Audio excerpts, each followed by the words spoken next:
أعوذ بالله من الشيطان الرجيم بسم الله الرحمن الرحيم رب اشرح لي صدري ويسر لي أمري واحلل عقدة من لساني يفقهوا قولي ربنا زدنا علما اللهم فقهنا في الدين لا إله إلا الله وحده لا شريك له له الملك وله الحمد وهو على كل شيء قدير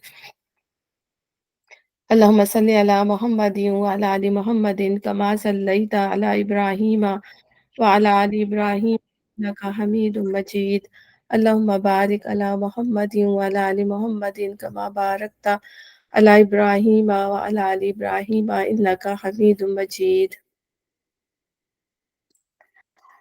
ہماری آیت جو ہے وہ کون سی ہے 243. اب ہم انشاءاللہ 243 سے سٹارٹ کریں گے. علم تر بسم اللہ الرحمن الرحیم علم تر الی الذین خرجوا من دیارہم وهم الوف حذر الموت فقال لهم اللہ موتوا ثم احیاهم ان اللہ لذو فضل علی الناس ولکن اکثر الناس لا يشکرون. فقاتلوا في سبيل الله واعلموا أن الله سميع عليم من ذا الذي يقرض الله قرضا حسنا فيضاعفه له أضعافا كثيرة والله يقبض ويبسط وإليه ترجعون.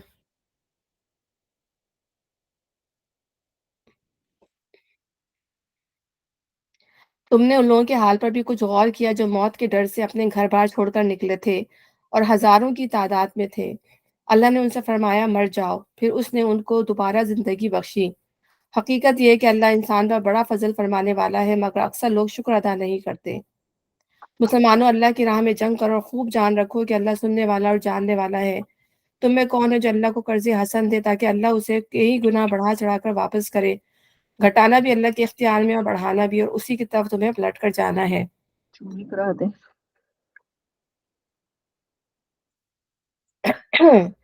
تو اس میں اصل میں یہ واقعہ جو ہے یہاں پر جو اللہ تعالیٰ نے تشبیہ دی ہے یہاں پر کہ کچھ لوگ پر غور کیا جو موت کے ڈر سے اپنے گھر بار چھوڑ کر نکلے. تو کہا جاتا ہے کہ یہ بنی اسرائیلی کے ایک اس کا واقعہ ہے. ظاہر بنی اسرائیل کا پورا ایک ٹائم پیریڈ گزرا، اس زمانے میں ایک وہ ٹائم گزرا ہوگا جب موسیٰ علیہ السلام کا انتقال ہو گیا ہوگا. اس کے بعد جو ہے وہ اپنا رہ رہے ہوں گے فلسطین کے اندر. تو وہاں پر جو آس پاس کے جو قبائل تھے فلسطین مشرکانہ قبائل تھے اور فلسطین کہلاتے تھے، فلسطین کی طرف ہی رہتے تھے، فلسطین کہلاتے تھے. تو ظاہر ہے اب بنی اسرائیل کی حالت آہستہ آہستہ بگڑتی جا رہی تھی. جب تک موسیٰ علیہ السلام نے آپ نے دیکھا کہ ان کی سرکشی اس وقت بھی اچھی خاصی جاری تھی، اور اس کے بعد بھی جو ہے ظاہر ہے وہ سرکش تھے، کچھ مانتے تھے کچھ نہیں مانتے تھے. تو جب برائیاں حد سے زیادہ بڑھ جاتی ہیں تو پھر اللہ تعالیٰ کی سزا بھی نافذ کر دی جاتی ہے. تو جب فلسطین قبائل تھے انہوں نے وہاں سے ان سے جنگ کرنا شروع کر دیا اور ان کو وہاں سے نکال دیا. تو وہ ہزاروں کی، اب یہاں سے بیسیکلی بتانے کا یہ مقصد یہ ہے کہ اللہ تعالیٰ مسلمانوں کو اب جنگ کے لیے تیار کر رہے ہیں. کیونکہ جنگ بدر اس کے بعد ان آیات کے بعد جب جنگ بدر کا مارکا ہوا تھا تو اللہ تعالیٰ مسلمانوں کا مزاج بنا رہا ہے، مائنڈ بنا رہا ہے، ٹھیک ہے نا. اور اللہ تعالیٰ یہ بھی بتا رہے ہیں کہ مسلمانوں کی تعداد تو بہت ہی کم تھی، اور ہم دیکھتے ہیں کہ جنگ بدر میں مسلمان تقریباً 313 اور 300 کوئی کہتا ہے کہ 360 اراؤنڈ اتنی تھی، بہت ہی کم تھی. یہاں پر اللہ تعالیٰ بتا رہا ہے یہ ہزاروں کی تعداد میں تھے، لیکن وہ جنگ سے بھاگ نکلے. وہ جنگ انہیں گوارا نہیں ہوئی، وہ جنگ سے ویسے ہی بھاگتے تھے. یہودی ہمیشہ سے ایک بزدل قوم رہی ہے جنگ کے معاملے میں، اور بس یہ جو ہے نا کنسپائریسی کرنا، سازشیں کر کے انہوں نے ہمیشہ جو ہے وہ ساز باز کر کے حکومتیں حاصل کی ہیں، ورنہ یہ ڈرپوک اور بزدل قوم ہے. تو یہ جو ہے نکل پڑے اپنے اپنے گھروں سے. اللہ نے کہا ہے کہ جنگ سے بھاگنا کوئی مطلب اچھی بات نہیں ہے بلکہ گناہ ہے جنگ سے بھاگنا.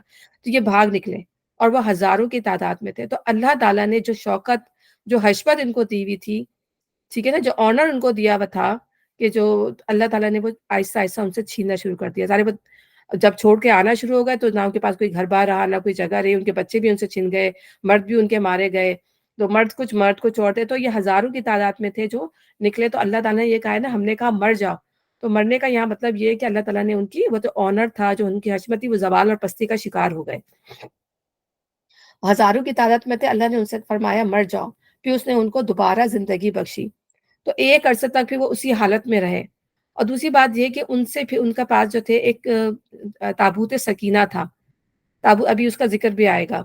اس کے اندر جو تھے وہ حضرت کیا کہتے ہیں یا موسیٰ علیہ السلام کے اور ہارون علیہ السلام کے چھوڑے ہوئے تبرکات تھے، یعنی وہ تورات کا اصل نسخہ اسی کے اندر تھا، حضرت موسیٰ کی جو اسٹاف تھی یعنی عصا تھی وہ بھی اسی کے اندر تھی، جس سے کئی معجزے رونما ہوئے تھے، اور انہوں نے خود دیکھا تھا کہ اسی لاٹھی کی وجہ سے اللہ تعالیٰ نے سمندر کو پھاڑ دیا تھا، اور کس طرح اللہ تعالیٰ نے ان کو بچا دیا تھا اور فرعون کو ڈبو دیا تھا اسی لاٹھی کی وجہ سے، اور بہت زیادہ معجزے دکھائے گئے، وہ بھی اسی کے اندر تھی، اور وہ تختیاں بھی اس کے اندر تھیں جو اللہ تعالیٰ نے لکھوا کر اور اس کے موسیٰ علیہ السلام کو دی تھی تورات کی، وہ بھی اسی میں تھی۔ اس کے علاوہ بھی بہت اور من بھی تھا اس کے اندر، یعنی جو من وہ یادگار تھا، جب اس وقت وہ برسا کرتا تھا تو وہ ایک پیالے میں بھر کر بند کر کے اس کو رکھ دیا گیا تھا کہ تاکہ بعد میں لوگ شکرانے کے طور پہ اس کو دیکھ سکیں کہ اللہ تعالیٰ نے کیسا کرم کیا۔ تو بہت ساری اس کے اندر وہ ایسی چیزیں تھیں جو ان کے سکون دل کا باعث تھیں، قلب کا باعث ہے۔ آپ دیکھیں ہمارے بھی حرم کے اندر، خانہ کعبہ کے اندر بھی ابھی بھی بہت ساری چیزیں ایسی ہیں، وہ جانے نہیں دیتے، وزٹ کرنے نہیں دیتے، اور یہ ایک مطلب وہ انصاف نہیں ہے، بلکہ صرف اس میں وہی لوگ جاتے ہیں جو بڑے بڑے وہ ہوتے ہیں، حکمران ہوتے ہیں، انہی کو جانے کی اجازت ہے، اور اس کے علاوہ کسی کو وہاں جانے کی اجازت نہیں ہے، انہی کے لیے کھلتا ہے۔ حالانکہ انصاف نہیں ہے، اگر کھولا جائے تو پھر سب کے لیے کھولا جائے، ورنہ یہ کہ پھر کسی کو بھی نہیں ہے، یہ انصاف کی بات نہیں ہوتی۔ تو ہمارا سب کا بھی دل چاہتا ہے کہ حرم کے اندر جا کے دیکھیں تو وہاں بھی بہت ساری نشانیاں جو وہاں رکھی ہوئی ہیں، حرم کے اندر محفوظ کی ہوئی ہیں۔ تو یہ بھی ان کے لیے ایک سکون کا، سکینت کا وہ تھا، تو وہ فلسطی جو تھے وہ چھین کے ان سے لے گئے، ٹھیک ہے نا؟ تو اس سے بھی ان کے اندر ایک کمزوری آ گئی، وہ کہتا ہے نا کہ بعض دفعہ انسان کی ایک طاقت ہوتی ہے، تو کہتے ہیں لو یہ بھی ہم سے چھن گیا، تو وہ ایک کمزور ہو گیا۔ تو یہاں پر اللہ تعالیٰ اس کو تجدید کہہ رہا ہے کہ اس نے ان کو دوبارہ زندگی بخشی۔ اب انہیں کہا، پھر جب کچھ ان کا حواس بحال ہوئے، کافی سال گزر گئے اسی حالت میں رہتے رہتے، تو انہیں پھر اپنے گناہ یاد آنے لگے، انہیں اپنی غلطیاں یاد آنے لگی، تو انہوں نے پھر اپنے آپ کو دوبارہ سے اسٹرانگ کرنا شروع کیا، اور دوبارہ اللہ تعالیٰ سے معافی مانگی، اور پھر اور ظاہر اس زمانے میں پروفٹس آتے رہے، تو اس زمانے میں جو تھے وہ سموئیل پروفٹ تھے، ٹھیک ہے، وہ کافی بوڑھے ہو چکے تھے۔ تو اب ہم آگے پڑھیں گے اس کا ذکر، ٹھیک ہے۔ تو اب یہاں پہ اس نے ان کو دوبارہ زندگی بخشی۔ حقیقت یہ ہے کہ اللہ انسان پر بڑا فضل فرمانے والا ہے، یعنی اللہ تعالیٰ سزا تو دیتا ہے، لیکن اللہ تعالیٰ جو ہے معاف بھی کر دیتا ہے۔ اتنی بڑی سزا تھی، خطا تھی کہ وہ جنگ چھوڑ کر اگر وہ لڑتے اور اللہ پہ ٹرسٹ کرتے تو اللہ ان کو فتح دیتا، لیکن وہ ڈر سے نکل آئے تو اللہ تعالیٰ نے بھی ان کو پھر رسوا کر دیا، لیکن اللہ تعالیٰ نے پھر ان کو معاف کر دیا کہ اللہ انسان پر بڑا فضل فرمانے والا ہے، مگر اکثر لوگ شکر ادا نہیں کرتے۔ ظاہر ہے کہ جب انہوں نے اللہ کی نعمتوں کی قدر نہیں کی تو پھر اللہ تعالیٰ نے ان سے نعمت چھین لی اور ان سے ان کا علاقہ لے لیا گیا۔ اب یہاں اللہ تعالیٰ مسلمانوں کو انکریج کر رہے ہیں کہ مسلمانوں اللہ کی راہ میں جنگ کرو، اور خوب جان رکھو کہ اللہ سننے والا اور جاننے والا ہے، ٹھیک ہے۔ تم میں سے کون ہے جو اللہ کو قرض حسن دے تاکہ اللہ اسے کئی گنا بڑھا چڑھا کر واپس کرے؟ گھٹانا بھی اللہ کے اختیار میں اور بڑھانا بھی، اور اسی کی طرف تمہیں پلٹ کر جانا ہے۔ اللہ تعالیٰ دیکھیں اللہ ہی کا مال ہے اور اللہ ہی نے دیا ہے، لیکن اس کے باوجود بھی اللہ تعالیٰ کہہ رہا ہے کہ اللہ اس کو اپنے نزدیک جو ہے وہ قرض کہتے ہیں۔ تو کتنی خوبصورت بات ہے کہ اللہ تعالیٰ کہہ رہے ہیں کہ اگر تم یہ مال، اور سب سے زیادہ اللہ تعالیٰ کو وہ مال پسند ہے جو اللہ کی راہ میں، اللہ کی نصرت میں فتح کی خرچ کیا جائے۔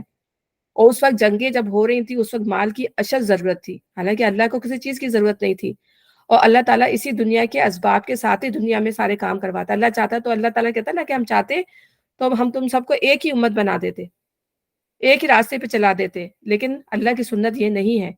اللہ نے جس مقصد کے لیے دنیا میں انسان کو بھیجا ہے وہ آزمائش ہے، تو دنیا کے معاملات جو اللہ تعالیٰ دنیا ہی کے طور پہ نمٹاتے ہیں، تو اس لیے وہ انسانوں سے اس بات کا تقاضا بھی کرتے ہیں اللہ تعالیٰ کہ اللہ تعالیٰ نے کہا کہ اب کون ہے جو اللہ کے راستے میں خرچ کرے، مجھے قرض دے تاکہ میں اس کو کئی گنا بڑھا چڑھا کر واپس کروں۔ تو اللہ کہے میں بے حساب دوں گا۔ یہ اللہ تعالیٰ کے اوپر ہے کہ وہ جتنا خلوص ہوگا انسان کے اندر، جس خلوص سے وہ خرچ کرے گا، وہ اللہ تعالیٰ کہتا ہے نا کہ ایک کھجور بھی اگر انسان خلوص کے ساتھ دیتا ہے، اس زمانے کی لحاظ سے، ظاہر ہم اگر اپنے لحاظ سے دیکھیں تو ایک سینٹ کی بات بھی کر لیں، $1 کی بات بھی کریں، اگر اس میں خلوص ہے تو اللہ تعالیٰ اس کو اپنے دائیں ہاتھ پر بڑھاتا ہے، اور بڑھاتے بڑھاتے وہ احد کا پہاڑ بن جاتا ہے۔ اتنا زیادہ اللہ تعالیٰ خرچ کرنے کو جو ہے وہ بڑھاتا ہے۔ اللہ نے اتنی انکریجمنٹ دی ہے خرچ کرنے کو۔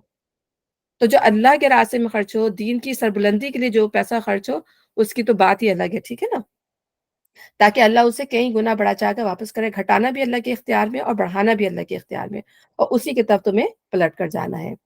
پھر تم نے اس معاملے پر بھی غور کیا جو موسیٰ کے، اب یہ اسی کو بیچ میں انکریج کیا جنگ کے معاملے پر اور صدقے کے معاملے پر، اب وہ کنٹینیو وہ معاملہ چل رہا ہے۔ پھر تم نے اس معاملے پر بھی غور کیا جو موسیٰ کے بعد سرداران بنی اسرائیل کو پیش آیا تھا۔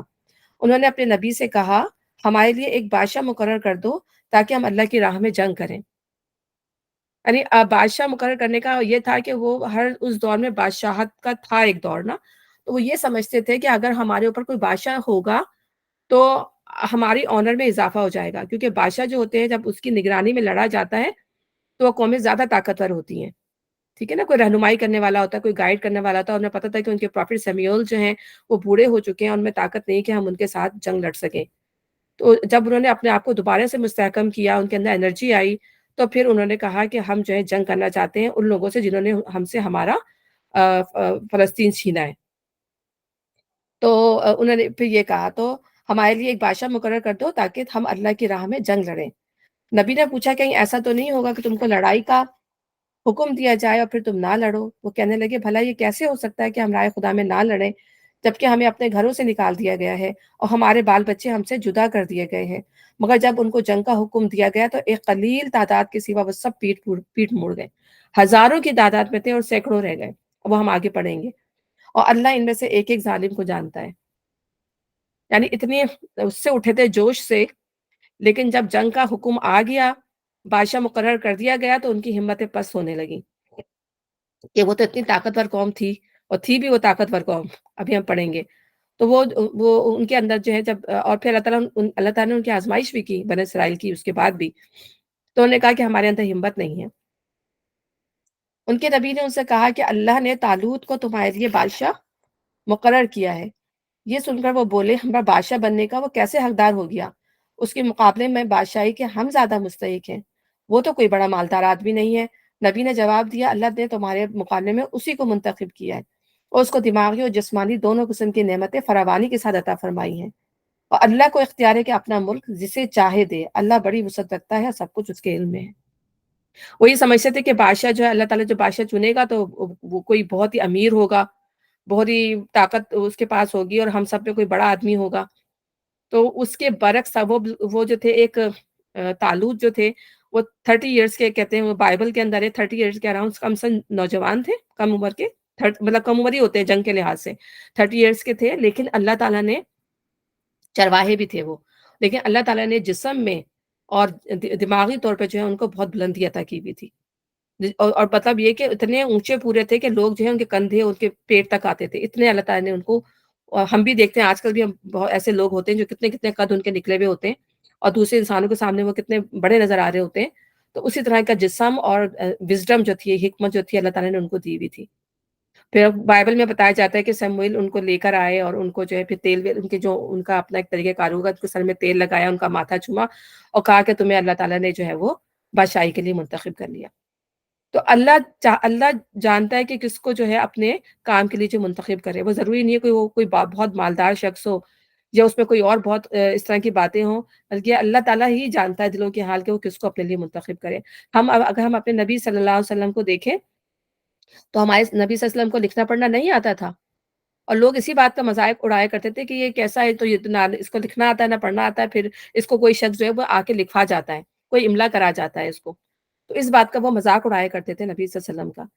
لیکن وہ نبی صلی اللہ علیہ وسلم کی شخصیت کے قائل تھے، وہ بچپن سے دیکھ رہے تھے اپنے جب نبی صلی اللہ علیہ وسلم کو کہ ان کی شخصیت کیا ہے۔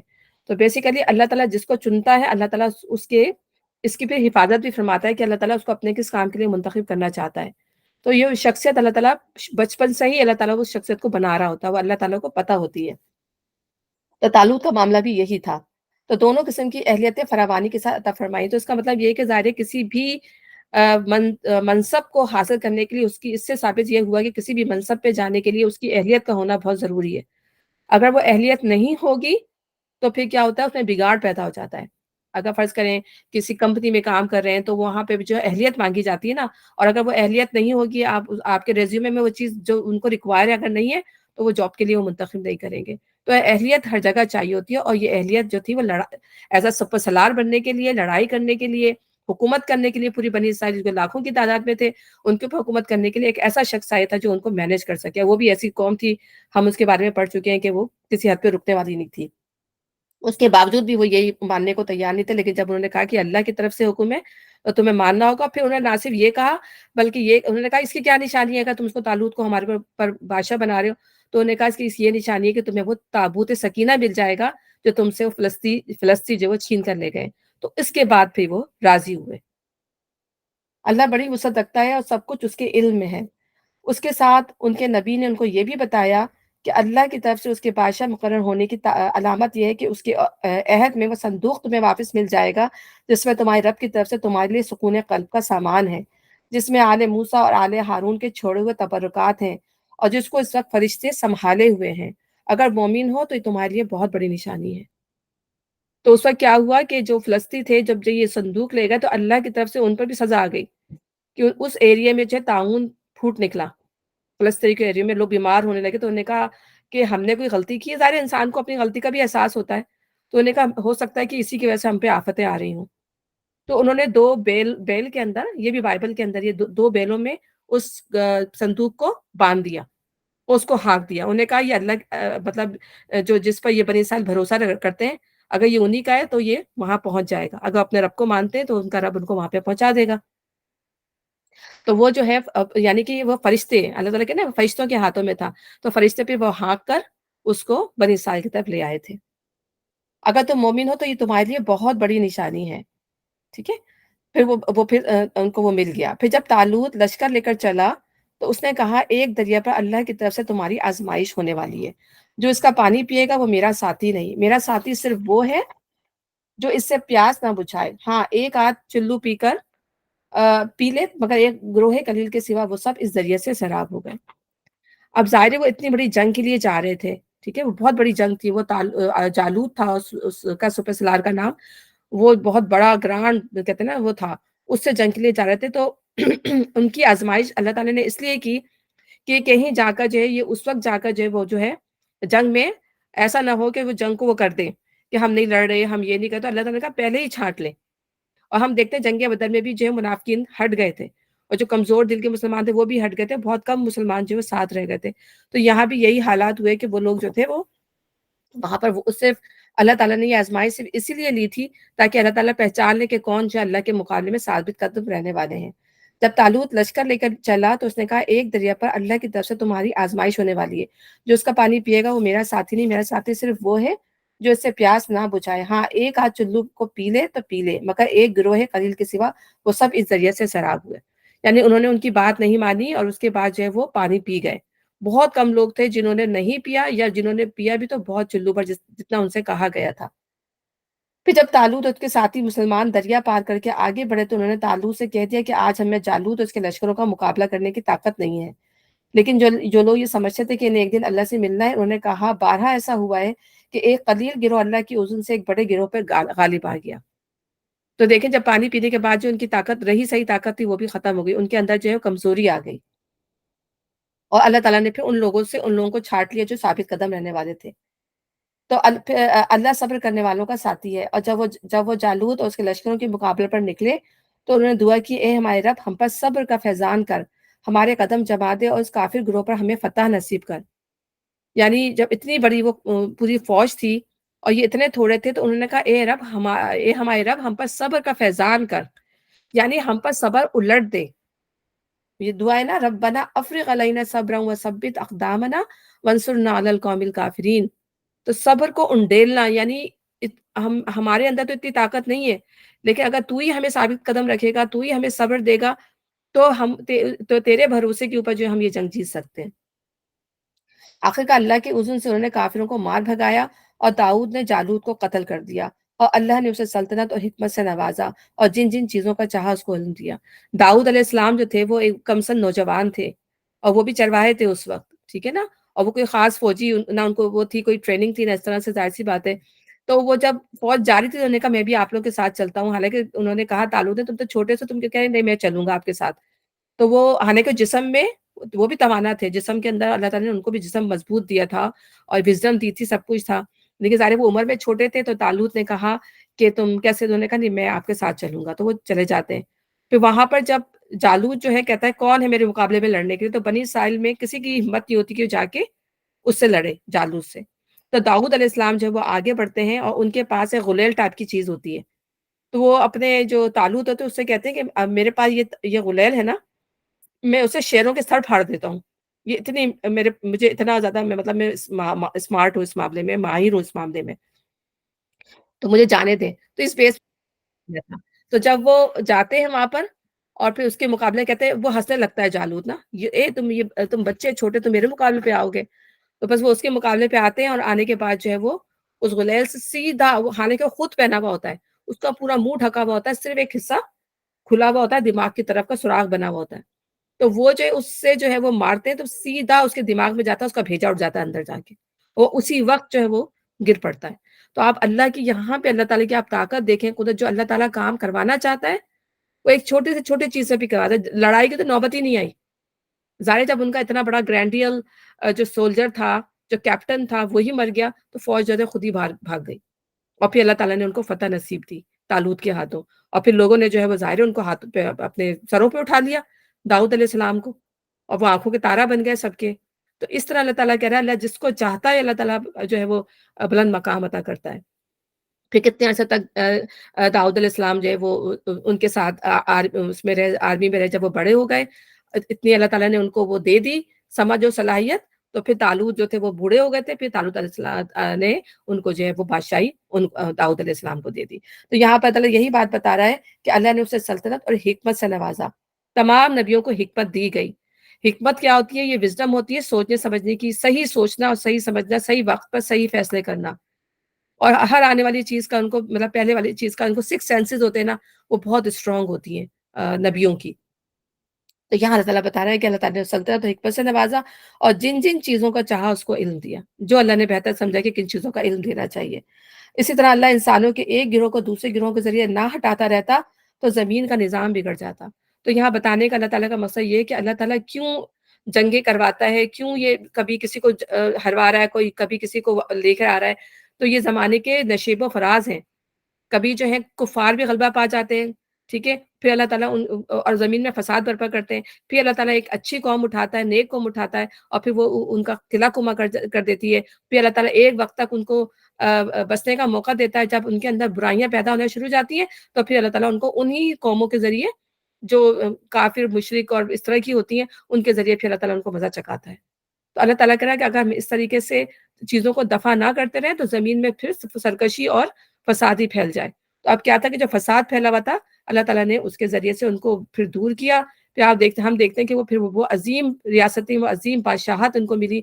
اس سے پہلے بادشاہت نہیں تھی، لیکن حضرت داؤد اور حضرت سلمان کے زمانے میں جو بادشاہت ملی وہ کسی کو نہیں دی گئی اس کے بعد، ایسی بادشاہت۔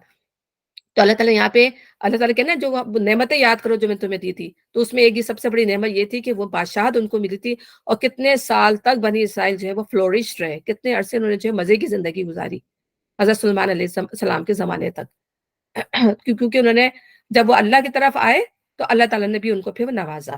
تو یہاں پہ یہ بات ہے، لیکن دنیا کے لوگوں پر اللہ کا بڑا فضل ہے کہ وہ اس طرح دفع فساد کا انتظام کرتا رہتا ہے، یہاں پہ اللہ کی یہ حکمت ہے۔ اب یہاں سے ہم تیسرا پالا الحمدللہ شروع ہوگا۔ اب یہاں پر نبی صلی اللہ علیہ وسلم کو اللہ تعالیٰ کمفرٹ کر رہے ہیں کہ یہ اللہ کی آیات ہیں جو ہم ٹھیک ٹھیک تم کو سنا رہے ہیں، اور تم یقیناً ان لوگوں میں سے ہو جو رسول بنا کر بھیجے گئے ہیں۔ ظاہر ہے وہ لوگ جو تھے نہ کافر ماننے کو تیار تھے، نہ یہود ماننے کو تیار تھے، نہ عیسائی ماننے کو تیار تھے، لیکن اللہ تعالیٰ اپنی طرف سے وٹنس ہیں۔ اللہ تعالیٰ کہہ رہے ہیں یقیناً آپ رسولوں میں سے ہوں، آپ اپنا دل چھوٹا نہ کریں، ہم نے آپ کو کتاب دی ہے، ہم نے آپ کو نبی بنایا ہے۔ تو یہ اللہ تعالیٰ اپنی وٹنس بتا رہے ہیں، اور یہ رسول جو ہماری طرف سے انسانوں کی ہدایت پہ معمور ہوئے، ہم نے ان کو ایک دوسرے سے بڑھ کر چڑھ کر مرتبے عطا کیے، ٹھیک ہے، اور یہ اللہ تعالیٰ ہی ہے۔ اب دیکھیں اللہ تعالیٰ ہی کی ذات ہے جو کسی کو بڑا کہہ دے، کسی کو چھوٹا کہہ دے۔ ہم سارے نبیوں کو ایک مانتے ہیں، ہم کسی بھی نبی کے اندر تفریق نہیں کرتے۔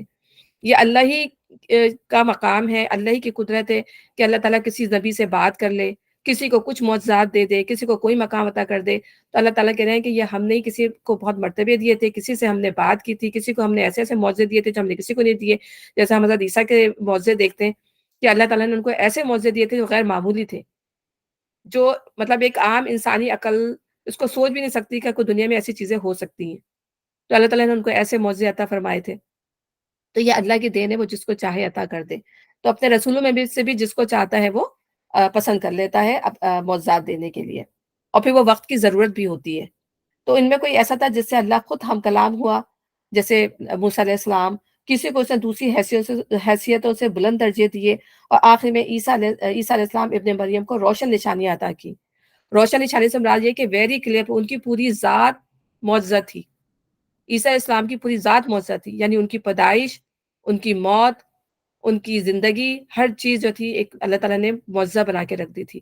تو یہ وہ ایک کھلتا پھرتا روشن معجزہ تھے، اور روح پاک سے اس کی مدد کی، یعنی ان کے مدد کے لیے، ان کی تائید کے لیے جو ہر وقت جبرائیل علیہ السلام جو تھے وہ موجود رہتے تھے۔ اگر اللہ چاہتا تو ممکن نہ تھا کہ ان رسولوں کے بعد جو لوگ روشن نشانیاں دیکھ چکے تھے وہ آپس میں لڑتے، مگر اللہ کی مشیت یہ نہ تھی کہ وہ لوگوں کو جبراً اختلاف سے روکے، اس وجہ سے انہوں نے باہم اختلاف کیا۔ دیکھیں اللہ چاہتا ہے کہ اللہ کہہ رہا ہے کہ اگر ہم چاہتے تو وہ ایک ہی اس پہ قائم رہتے، لیکن جبراً، کیونکہ اللہ تعالیٰ نے انسان کو اظہار کی آزادی دی ہے، اللہ تعالیٰ نے انسان کو چوائسیز دی ہوئی ہیں، ٹھیک ہے نا، کہ تمہاری مرضی ہے، اچھا راستہ، برا راستہ بھی ہے، اچھا راستہ بھی ہے، تمہاری مرضی ہے، ان میں سے کوئی بھی راستہ اختیار کر لو، ٹھیک ہے، یہ انسان کی مرضی پہ چھوڑ دیا گیا ہے۔ اللہ تعالیٰ انٹروین نہیں کرتا کہ اللہ تعالیٰ آسمان سے اتر کے آئے اور انٹروین کرے یا فرشتے بھیج دے۔ غلطیاں کر رہا ہے انسان، اچھائیاں کر رہا ہے، وہ انسان کی ریکارڈ ہو رہی ہیں۔ تو یہاں پہ اللہ کہہ رہا ہے کہ اللہ یہاں پہ پھر اختلاف ہوئے، کسی نے موسیٰ علیہ السلام کو مانا، کسی نے عیسیٰ علیہ السلام کو مانا، کسی نے نبی صلی اللہ علیہ وسلم کو مانا، تو انہوں نے اپنے اپنے فرقے بنا لیے، اپنے اپنے مذہب بنا لیے، ٹھیک ہے نا۔ اللہ تعالیٰ کہ یہودی عیسائی، اللہ تعالیٰ نے تو نام نہیں رکھے، وہ تو ابراہیم کا، اور نبی صلی اللہ علیہ وسلم بھی ابراہیم علیہ السلام کا ہی مذہب لے کر آئے تھے، اس کی تجدید کے لیے آئے تھے نبی صلی اللہ علیہ وسلم کے، وہ کہتے ہیں میں اپنے باپ ابراہیم علیہ السلام کی دعا ہوں، ٹھیک ہے نا۔ تو اس میں تو وہ تو اللہ تعالیٰ خود کہہ رہا ہے کہ وہ ابراہیم کا مذہب تھا، ابراہیم علیہ السلام نے جو ہے وہ جو بات پہنچائی تھی وہی تھا سارا کچھ۔ تو پھر کس نے کفر کی راہ اختیار کی؟ ہاں اللہ چاہتا تو وہ ہرگز نہ لڑتے، مگر اللہ جو چاہتا ہے وہ کرتا ہے، تو اللہ کی اذن سے، اللہ کی مرضی سے چیزیں ہوتی ہیں۔ اے لوگوں جو ایمان لائے ہو، جو کچھ مال متا ہم نے تم کو بخشا ہے اس میں سے خرچ کرو، قبل اس کے کہ وہ دن آئے جس میں نہ خرید و فروخت ہوگی، نہ دوستی کام آئے گی، اور نہ سفارش چلے گی، اور ظالم اصل میں وہی ہیں جو کفر کی روش اختیار کرتے ہیں، ٹھیک ہے نا۔ تو یہاں پہ اللہ تعالیٰ نے پھر خرچ کرنے کو پھر اللہ تعالیٰ نے انکریج کیا ہے کہ اللہ کے راستے میں خرچ کرو، جنگیں ہو رہی ہیں، جدل ہو رہی ہے، اس کے لیے ضروری ہے، بار بار ہم یہاں دیکھیں گے کہ اللہ تعالیٰ خرچ کو جو ہے وہ انکریج کر رہا ہے، اور پھر اس لیے خرچ کرو کہ تمہیں ایک دن جو ہے اللہ تعالیٰ کے یہاں پہنچنا ہے جس میں نہ سفارش کام آئے گی، نہ دوستی کام آئے گی، جو ہم بار بار پڑھ چکے ہیں، اور ظالم اصل میں وہی ہیں جو کفر کی روش اختیار کرنے والے ہیں۔ تو جو نہ مانے اور اللہ کے ساتھ جو ہے شرک کریں، کفر کریں، لوگوں کے ساتھ ظلم کریں، تو وہ اپنے ہی ذات کے اوپر، اپنے ہی آپ کے اوپر جو ہے وہ ظلم کرنے والے ہیں۔ اب یہاں سے جو ہے وہ عظیم آیت قرآن کی آیت الکرسی ہے، اس کو جو ہے اللہ تعالیٰ نے، اس کا ایک پیچھے ایک پورا پس منظر ہے کہ اللہ تعالیٰ نے یہ آیات کیوں اس بیچ میں اللہ تعالیٰ نے یہ نازل کی۔ اللہ تعالیٰ نے جو ہے اپنا ایک کمپلیٹ تعارف کرایا، اتنا بہترین تعارف ہے آیت الکرسی کا، اور ایک عظیم آیت ہے، اور اس کو جو ہے پڑھنے کا حکم ہے کہ اس کو پڑھنا چاہیے، فرض نمازوں کے بعد بھی اس کو پڑھنا چاہیے، ٹھیک ہے نا۔ تو اس سے یہ ہوتا ہے کہ ہمیں اللہ تعالیٰ کی جو ہے وہ ہم ریمائنڈرز ہوتے ہیں کہ اللہ ہے کہ اگر ہم پڑھیں گے ہی نہیں، ہمیں اس کو صبح بھی پڑھنا چاہیے، ہمیں سوتے ہوئے بھی اس کو پڑھنا چاہیے، صبح شام کے اذکار میں اس کو رکھنا چاہیے، ٹھیک ہے نا، اس کا حکم ہے، پروفیٹ صلی اللہ علیہ وسلم پڑھتے تھے۔ تو بتانے کا مقصد یہ کہ جو پیچھے ہم نے جو کچھ پڑھا ہے کہ اللہ تعالیٰ نے اس کا جو اتارنے کا مقصد یہ تھا کہ اللہ تعالیٰ نے جو انکریج کیا لڑائی کے لیے، اللہ تعالیٰ نے جو انکریج کیا خرچ کرنے کے لیے، قوموں کو اللہ تعالیٰ نے بتایا کہ اللہ تعالیٰ فساد کو ایک دوسرے سے رفع کرتا ہے، تو اس میں اللہ تعالیٰ دنیا کے معاملات جو ہے وہ دنیا کے لحاظ سے چلتا ہے، اور یہ اللہ تعالیٰ کی حکمت اور اس کے تحت ہی ہو رہی ہوتی ہے۔ اللہ تعالیٰ کو ایسا، بعض لوگ یہ کہتے ہیں کہ جیسے اب فلسطین کے اندر جو کچھ بھی ہو رہا ہے تو کہہ رہے ہیں کہ اللہ کہاں ہے، اللہ تعالیٰ یہ ظلم کیوں ہونے دے رہا ہے غزہ کے اندر، فلسطین کے اندر، اللہ ہے کہاں؟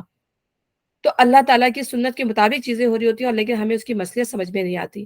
تو یہاں پہ اللہ تعالیٰ کے بتانے کا مقصد یہ ہے کہ اللہ ہر جگہ موجود ہے، لیکن ہر چیز اللہ تعالیٰ کی سنت کے مطابق چل رہی ہوتی ہے۔ اب یہاں ہم اللہ تعالیٰ کی وہ عظیم آیت پڑھتے ہیں، بسم اللہ الرحمن الرحیم، اللہ لا الہ الا هو الحی القیوم لا تأخذوه سنة ولا نوم له ما في السماوات وما في الأرض من ذا الذي يشفع عنده إلا بإذنه يعلم ما بين أيديهم وما خلفهم ولا يحيطون بشيء من علمه إلا بما شاء وسع كرسيه السماوات والأرض ولا يؤوده حفظهما وهو العلي العظيم۔ اللہ وہ زندہ جاوید ہستی ہے جو تمام کائنات کو سنبھالے ہوئے ہے، اس کے سوا کوئی خدا نہیں، تو یہاں اللہ تعالیٰ اپنا تعارف کرا رہے ہیں کہ اللہ ہی ہے جس کے سوا کوئی، پہلے تو اللہ تعالیٰ اپنا انٹروڈکشن اسی سے کراتے ہیں کہ اللہ کے سوا، یہ مان لو کہ اللہ اکیلا ہے، اس کے سوا کوئی عبادت کے لائق نہیں، اس کی ہستی میں کوئی شریک نہیں۔ اللہ تعالیٰ خود قرآن میں کہتے ہیں کہ اگر میرے سوا کوئی اور خدا بھی ہوتے تو تم دیکھتے کہ وہ اپنی اپنی خلقت کو لے کے چل نکلتے۔ تو یہ ایک اللہ ہے جو اس پوری کائنات کو ہم دیکھ رہے ہیں کہ کتنا اسموتھلی چل رہی ہے کائنات۔ تو کوئی اور بھی خدا ہوتے تو یہ کائنات جو ہوتی ہے اس کا نظام ہی دھرم برہم ہو جاتا۔ سب سے بڑی بات تو یہی ہے، اس کے سوا کوئی معبود نہیں، وہ نہ سوتا ہے نہ اسے اونگ آتی ہے۔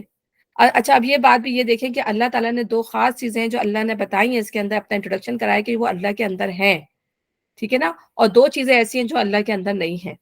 یعنی اللہ تعالیٰ الحی القیوم ہے، ٹھیک ہے، اللہ تعالیٰ جو ہے وہ علی العظیم ہے، اور دو چیزیں کیا ہے کہ اس کو نہ اونگ آتی ہے، نہ غفلت میں جاتا ہے، نہ سوتا ہے، اور دوسرے نہ وہ ٹائرڈ ہوتا ہے، جو ہم آگے پڑھیں گے۔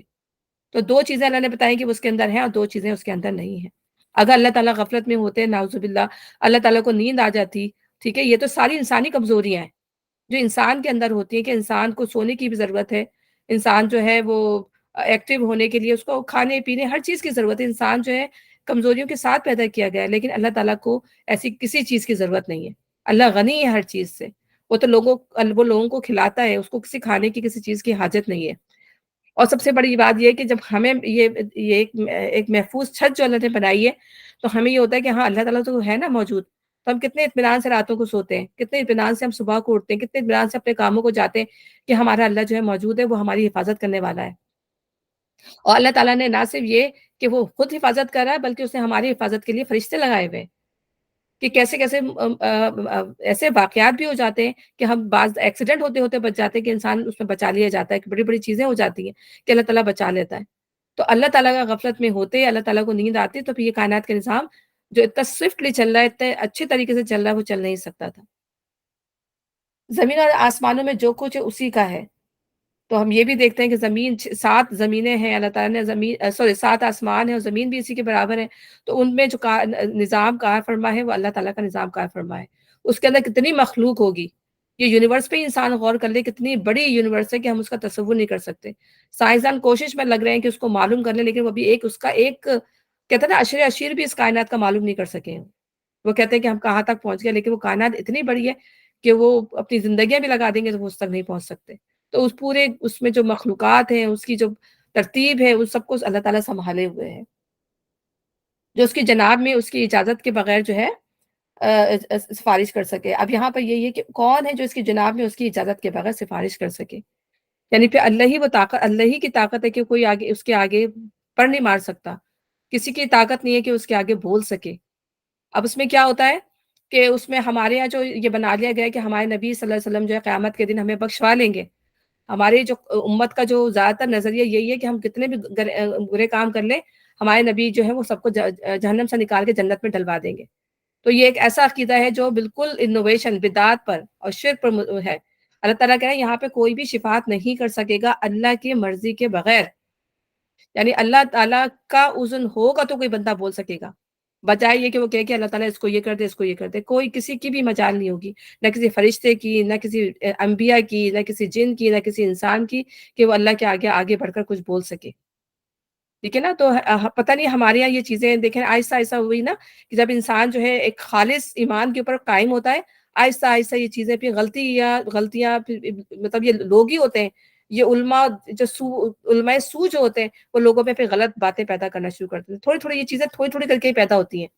پھر نبی صلی اللہ علیہ وسلم کو نور بھی بنا دیتے ہیں کہ نبی صلی اللہ علیہ وسلم اللہ کا نور ہے، استغفر اللہ، اللہ تو وہ ہستی ہے تو اس کے جیسا اس کے مثل کوئی ہے ہی نہیں، اللہ تعالیٰ کہہ رہا ہے کہ اللہ کے مانند تو کوئی ہستی ہی نہیں ہے، اس کی تو کوئی مثال نہیں ہے۔ تو اللہ تعالیٰ کو نبی صلی اللہ علیہ وسلم کو اللہ کے نور کا حصہ بنا دیتے ہیں۔ تو پھر کیا کرتے ہیں کہ پھر شرک بڑھتے بڑھتے بڑھتے بھی وہ کہاں پہ پہنچ جاتا ہے۔ تو پھر اس میں انہوں نے نعتیں بھی بنائی کہ ہمیں مانگنا ہے جو کچھ اللہ کے، وہ پوری ایک شعر ہے کہ اللہ کے جھولی میں وحدت کے سوا کیا ہے، مانگنا ہے مانگ لیں گے محمد سے، ہمیں مانگنا ہے جو کچھ بھی ہم مانگ لیں گے محمد سے۔ یعنی اللہ تعالیٰ تو بس اوپر آسمان پہ بیٹھا ہوا ہے، جس طرح سے مشرکین عرب کا عقیدہ تھا، نیچے تو ہمارے دیوتا موجود ہیں۔ تو اس طرح کے نعتیں بھی لوگوں نے، اتنا خراب عقائد ہو جاتے ہیں کہ انہوں نے اس طرح کے شعر بنا دیے کہ ہمیں جو مانگنا ہے مانگ لیں گے محمد سے، کہ آپ نے نبی کو اللہ کا بندہ سمجھنے کے بجائے آپ نے ان کو کیا سمجھ لیا کہ وہ اللہ سے بھی بڑھ کر کوئی مطلب ہستی ہیں؟ تو یہاں پر اللہ تعالیٰ اس تمام شرک کا، ان تمام غلط چیزوں کا کو اللہ ان کو باطل قرار دے رہا ہے جو لوگوں نے بنا لی ہے۔ ہماری امت کے اندر یہ چیزیں، یہ خرابیاں اسی طرح در آئی ہیں جو پچھلی قوموں میں تھی، اور محمد صلی اللہ علیہ وسلم نے یہ فرمایا تھا کہ تم بھی وہی کام کرو گے جو تم سے پچھلی قوموں نے کیا تھا۔ عید میلاد النبی بناتے ہیں اور اس میں بڑے بڑے کیک کاٹتے ہیں کہ نبی صلی اللہ علیہ وسلم کی سالگرہ بناتے ہیں، تو ہمارا اور پھر عیسائیوں کا، یہودیوں کا کیا فرق رہ گیا، جو ہم سیم وہی کام کر رہے ہوتے ہیں جو وہ کام کر رہے ہیں۔ تو سفارش اس کے اجازت کے بغیر سفارش کوئی نہیں کر سکتا، اللہ ہی۔ اور پھر یہ ہے کہ جس کے لیے اللہ تعالیٰ اجازت دے گا کہ اس کے لیے سفارش کی جائے، اور جس کو اللہ تعالیٰ پسند کرے گا اجازت سفارش کرنے کے لیے، وہ اللہ کی مرضی سے ہوں گے، اور وہ بھی اللہ تعالیٰ آنر دینا چاہے گا کسی کو کہ ہاں اب تم آ جاؤ، اور جس بندے کو اللہ پسند کرے گا کہ اس کے حق میں سفارش کی جائے، تو وہ پھر اس طرح سے سفارش ہو سکے گی۔ اور سفارش کے لیے بھی ضروری ہے کہ بندے نے اس دنیا میں کچھ کیا ہوا ہو۔ جب اس دنیا میں کچھ کیا ہوا ہی نہیں ہوگا ہے، تو کس کس منہ سے وہ کہے گا کہ میری سفارش کی جائے؟ ٹھیک ہے نا؟ تو ہو سکتا ہے کہ ظاہر ہے اس نے بہت کوشش کی ہو، وہ کامیاب نہ ہوا ہو، تو پھر ہو سکتا ہے ایسے لوگوں کے حق میں اللہ کہے کہ ہاں سفارش کرو، اور جن کو اللہ چاہے گا، اور کوئی وہ ضروری نہیں ہے، وہ کوئی پروفٹ بھی ہو سکتے ہیں، وہ فرشتے بھی ہو سکتے ہیں، وہ کوئی صالحین بھی ہو سکتے ہیں، جن کو اللہ تعالیٰ حکم دے دے کہ وہ آئیں اور سفارش کریں، تو یہ تو اللہ تعالیٰ ان کا مقام بڑھائے گا اس وقت لوگوں کے سامنے، کہ دیکھو میں اس بندے کو کتنا پسند کرتا ہوں، جس کو میں نے پسند کیا کہ وہ آ کے کرنا تو اللہ ہی نہیں ہے، لیکن اللہ تعالیٰ اپنی مرضی سے پہ حکم دے گا۔ یعلم ما بین ایدیہم وما خلفہم، اور اللہ تعالیٰ جانتا ہے جو کچھ آگے ہے جو کچھ پیچھے، یعنی اللہ تعالیٰ ہمارا ماضی بھی جانتا ہے، ہمارا حال بھی جانتا ہے، اور ہمارا مستقبل بھی جانتا ہے۔ ہمیں نہیں پتا ہمارا مستقبل کیا ہے، ماضی بھی ہم کچھ جانتے ہیں اور کچھ بھول جاتے ہیں، اور حال کا بھی ہمیں نہیں پتا، حال کا بھی ہمیں اتنا ہی پتا ہے جتنا بھی ہم بیٹھے ہوئے، اس سے اگلے لمحے کا ہمیں نہیں پتا کہ اس کے بعد ہمارے ساتھ کیا معاملہ ہونے والا ہے۔ تو ہمارا مستقبل، یہ تمام چیزیں اللہ بہتر جانتا ہے کہ کیا معاملات ہیں۔ تو جو کچھ بندوں کے سامنے اسے بھی جانتا ہے، جو کچھ ان سے اوجھل ہے اس سے بھی وہ واقف ہے، اور اس کی معلومات میں سے کوئی چیز ان کی گرفت ادراک میں نہیں آ سکتی الا یہ کہ کسی چیز کا علم وہ خود ہی ان کو دینا چاہے۔ اللہ کا علم اتنا وسیع ہے کہ کوئی اس علم اس کے اندر سے کچھ، کسی کی طاقت ہی نہیں ہے کہ اس علم میں سے کچھ لے سکے، اور وہ اللہ تعالیٰ ہی ہے جو اس علم میں سے جس کو چاہے اپنی مرضی سے دے دیتا ہے۔ ٹھیک ہے نا؟ تو اب یہ دنیا میں ہم لوگوں کو بڑے بڑے عالم کہتے ہیں، وہ اس نے، یہ تو آئنسٹائن ہے، یہ تو نیوٹن ہے، اس نے یہ ایجاد کر دیا، اس نے وہ ایجاد کر دیا، تو یہ اللہ تعالیٰ کی اس نالج کا حصہ ہے جو اللہ تعالیٰ نے انسان کو عطا فرماتی، بہت ہی عشر اشیر، ہم کہتے ہیں کہ بہت ہی نہ ہونے کے برابر، اور اس پہ بھی انسان جو ہے وہ دوسرے انسانوں کو کتنا آنکھوں پہ بٹھاتا ہے کہ ہاں یہ کتنا بڑا عالم ہے، کتنا بڑا نالجبل پرسن ہے۔ تو اللہ کی نالج کتنی زیادہ ہوگی، آپ یہ دیکھیں کہ اللہ تعالیٰ اپنی قدرت سے، اپنی نالج سے، اپنی طاقت سے ہر چیز پر چھایا ہوا ہے، الا یہ کہ وہ کسی چیز کا علم وہ خود ہی ان کو دینا چاہے۔ اس کی حکومت آسمانوں اور زمین پر چھائی ہوئی ہے، اور ان کی نگہبانی اس کے لیے کوئی تھکا دینے والا کام نہیں۔ الحی القیوم بھی پھر میں بھول گئی بولنے کے لیے، الحی القیوم کا یاد نہیں رہا کہ اللہ تعالیٰ زندہ بھی ہے، اللہ تعالیٰ قائم بھی ہے، یعنی اللہ تعالیٰ نہ صرف وہ خود زندہ ہے، نہ صرف وہ خود قائم ہے، بلکہ اس نے جو ہے زندہ رکھا ہوا بھی ہے چیزوں کو، اور چیزوں کو قائم بھی رکھا ہوا ہے۔ ایسا نہیں ہو کہ اس نے بنانے کے بعد جو اس کو ایسے ہی چھوڑ دیا۔ تو اللہ تعالیٰ جو اس نظام کائنات کو چلا رہا ہے، تو وہ اللہ تعالیٰ ہمیشہ سے ہمیشہ رہے گا، اور اس نے اسی طرح اس میں زندگی قائم رکھی ہے تاکہ زندگی کے ساتھ جو ہے وہ دنیا چلتی رہے قیامت تک، اور زندگی کا نظام بھی اسی طرح چلتا رہے۔ تو یہ کس کے کام ہے کرنے کے؟ بے شک یہ اللہ تعالیٰ رب العزت کے کام ہے۔ پھر یہاں پہ جو زمین اور آسمان کا جو معاملہ کیا کہ اللہ کی کرسی کتنی بڑی ہوگی، اللہ اپنی کرسی کی بات کرا تو پھر اللہ کا عرش کتنا بڑا ہوگا۔ کرسی ایک سمبل ہے، ٹھیک ہے نا؟ یہ نہیں ہے کہ اللہ تعالیٰ وہاں بیٹھ گئے ہیں جا کے، کرسی کو اللہ تعالیٰ نے ایک سمبل کے طور پہ، اللہ کا فٹ اسٹول، کہ اللہ کی کرسی نے زمین اور آسمان کو سنبھال لیا ہے۔ یعنی ہم ایک ایگزامپل اگر دے دیں ایک رنگ کی، کہ اگر ایک رنگ کو ہم ایک ڈیزرٹ میں پھینک دیں، تو وہ جو رنگ جو ہے وہ زمین اور آسمان ہے، اور وہ جو ڈیزرٹ ہے وہ اللہ تعالیٰ کا عرش ہے، اللہ تعالیٰ کی کرسی ہے۔ تو اس رنگ کی کیا حیثیت ہے آپ یہ دیکھ لیں، اس ڈیزرٹ کے اندر نظر بھی نہ آئے، کسی کو پتہ ہی نہ چلے، وہ اگر آپ ڈال بھی دیں، تو اللہ کے نزدیک زمین و آسمان کی یہ حیثیت ہے اللہ کے عرش کے آگے۔ تو ولا یعود حفظهما وهو العلی العظیم، تو اللہ تعالیٰ کو ان دونوں کی حفاظت تھکاتی نہیں ہے، ٹھیک ہے نا؟ اور اللہ تعالیٰ جو ہے بہت ایگزالٹڈ، بہت عظیم ہے، بہت بڑی ہستی ہے، بہت اعلیٰ ہستی ہے۔ تو اللہ تعالیٰ کو جب یاد کریں تو اللہ تعالیٰ کے ان ناموں کے ساتھ اللہ کو پکارنا چاہیے۔ اللہ تعالیٰ کو اپنا یہ نام بہت پسند ہے، الحی القیوم، اور ہم اللہ تعالیٰ کے اس نام سے دعا کرتے ہیں نا، کہ نبی صلی اللہ علیہ وسلم نے فرمایا کہ اس نام سے دعا کیا کرو، اللہ قبول کرتا ہے، کہ یا حیو یا قیوم برحمتک استغیث ولا تکلنی الی نفسی طرفۃ عین واصلح لی شانی کلہ۔ اللہ تعالیٰ حی اے قیوم، ہم تیری ہی رحمت سے تجھ ہی سے مدد چاہتے ہیں، یہ تیری ہی رحمت ہوگی تو ہماری مدد کرے گا، اور مجھے ایک لمحے کے لیے بھی میرے نفس کے حوالے نہ کر، اور میرے تمام کاموں کو جو ہے سدھار دے، میرے تمام کاموں کی اصلاح کر دے۔ تو یہ بھی صبح شام کی دعاؤں کی ایک خاص دعا ہے۔ تو اللہ کا یہ نام جو ہے، اس میں اعظم جیسے اللہ کے جو بڑے بڑے نام ہیں خاص، جیسے الرحمن، الرحیم، الحی، القیوم، العلی، العظیم، یہ اللہ تعالیٰ کے بڑے بڑے نام ہیں، ان کو پکارنا چاہیے اللہ تعالیٰ کو ان ناموں سے۔ دین کے معاملے میں کوئی زور زبردستی نہیں ہے، صحیح بات غلط خیالات سے چھانٹ کر الگ رکھ دی گئی۔ اب یہاں پہ اللہ تعالیٰ فرما رہا ہے کہ اللہ تعالیٰ نے دین میں کبھی بھی زبردستی نہیں کی گئی۔ ہم یہ دیکھتے ہیں کہ نبی صلی اللہ علیہ وسلم کے زمانے میں بھی اللہ تعالیٰ نے نبی صلی اللہ علیہ وسلم کو حکم دیا تھا، آپ کا کام صرف پہنچا دینا ہے، اور یہی ذمہ داری جو ہے امت مسلمہ پہ ڈالی گئی کہ ہمارا کام صرف پہنچا دینا ہے۔ تو زبردستی ڈنڈے مار کے کسی کو مسلمان کر دینا، یہ ہماری ذمہ داری نہیں ہے، اور نہ ہی ہم آنسربل ہیں اللہ کے آگے کہ ہم کسی کے آگے بولیں کہ اللہ نے تو بہت فورس کیا تھا یا بہت کیا، نہیں، اللہ نے کہتے دن میں تو فورس ہے ہی نہیں۔ اللہ تعالیٰ کہہ رہے ہیں کہ راستے تو متعین ہو چکے، قرآن کے اللہ نے بتا دیا، اب جس کا دل چاہ رہا ہے ایمان لے آئے، اور جس کا دل چاہ رہا ہے وہ کفر کرے۔ راستے دونوں پہ کر دیا اللہ تعالیٰ نے، اچھا بھی بتا دیا اور برا بھی بتا دیا۔ تو دین کے معاملے میں کوئی زور زبردستی نہیں، صحیح بات غلط خیالات سے الگ چھانٹ کر رکھ دی گئی ہے، یعنی گمراہی بھی بتا دی گئی ہے اور اچھائی بھی بتا دی گئی ہے، کہ اگر تم اور وہ اس کی جو فائنلٹی ہے وہ قرآن ہے، کہ ہدایت دینے والی یہ کتاب ہے، اور ہمیں ہدایت اسی سے ملے گی، ٹھیک ہے نا؟ ہم یہ لوگوں کے پاس یا دوسری کتابوں میں جا کے ہدایت حاصل کریں، ہم ہدایت وہاں سے نہیں ملے گی۔ پہلی جو کتاب ہے وہ قرآن ہے۔ قرآن میں دیکھیں گے، قرآن میں ہاں بعض دفعہ الجھنیں ہوتی ہیں بندے کو، پھر جاتا ہے بندہ، پھر جا کے جو دوسروں سے بھی پوچھتا ہے، پھر مختلف چیزوں کو انسان پڑھتا ہے، جا کے مختلف کتابوں کو پڑھتا ہے اپنی سمجھ کے لیے، لیکن ہدایت کی کتاب جو ہے پہلی قرآن ہے۔ انسان اس کے اندر جائے، اللہ تعالیٰ سے دعا کریں، اللہ تعالیٰ ہدایت کے۔ آپ دیکھیں زیادہ تر جو کنورٹڈ مسلم ہوتے ہیں وہ صرف قرآن کو پڑھ کے ایمان لاتے ہیں، وہ یہ کہتے ہیں ہاں قرآن کی اس آیت نے تو میرا دل ہی کھول دیا، میری آنکھیں کھل گئی اس قرآن کی اس آیت کو پڑھ کے۔ آپ زیادہ تر آپ دیکھیں قرآن، زیادہ تر لوگوں کا یہ ہوگا کہ جو کنورٹڈ مسلم ہوں گے وہ یہی کہیں گے کہ میں قرآن کو پڑھتا چلا گیا تو مجھے تو اس میں ایک عجیب سرور محسوس ہوا کہ یہ کیا مطلب، کتنی پاکیزہ کتاب ہے، کس باتوں کا یہ حکم دے رہی ہے، اور کتنی مطلب ان باتوں میں کتنی سچائی ہے۔ دوسری کتابیں آپ پڑھیں تو ان میں آپ کو جھوٹ سچ سب ملے گا، حالانکہ بائبل جو ہے، تورات، انجیل، یہ سب اللہ کی کتابیں ہیں، ابھی بھی ہم ان کو اللہ کی کتابیں مانتے ہیں کہ اللہ کی، لیکن اس میں انہوں نے اتنا جھوٹ ثابت کر دیا کہ انسان کو سمجھ میں نہیں آتا کہ سچائی کیا ہے اور گمراہی کیا ہے، نہیں انسان اس پہ واضح فرق کر سکتا۔ لیکن قرآن ایسی چیز ہے، اس کے اندر اللہ تعالیٰ نے کہہ دیا کہ نہ کہیں شر کہیں سے آ سکتا ہے، نہ کہیں سے اس میں شر نہیں آ سکتا اس کے اندر باہر سے۔